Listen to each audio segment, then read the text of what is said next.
Tens of thousands of Hondurans have been detained at our border this year alone. We showed you the numbers compared to previous years last weekend. But as we said then, that country just elected its first ever female president. And many are wondering if her election will impact migration along our border.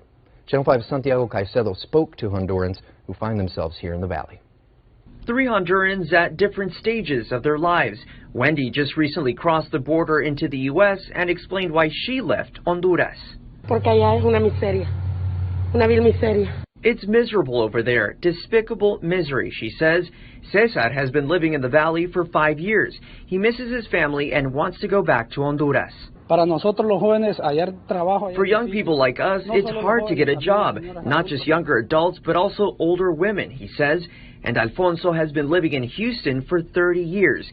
He only hopes to return to Honduras when he's retired. The country changed, 100%. It is not 180% change.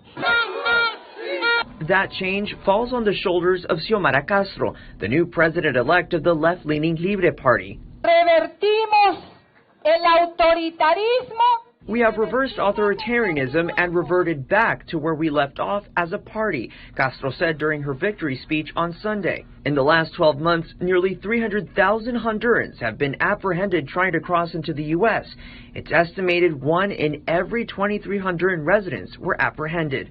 Many migrants say they're escaping poverty and violence. Some analysts say this all has an origin.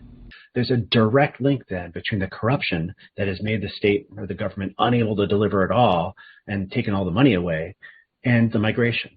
Security analyst Adam Isaacson says organized crime has overrun the Honduran government with corruption.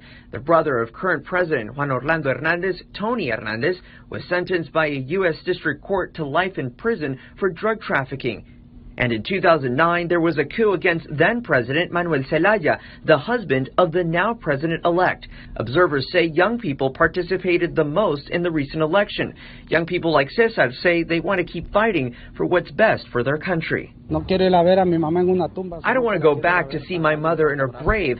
I want to see her standing and give her a tight hug, he says.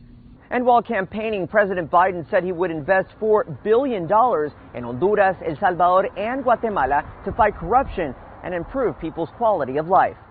In downtown McAllen at the Honduran consulate, Santiago Caicedo, Channel 5 News.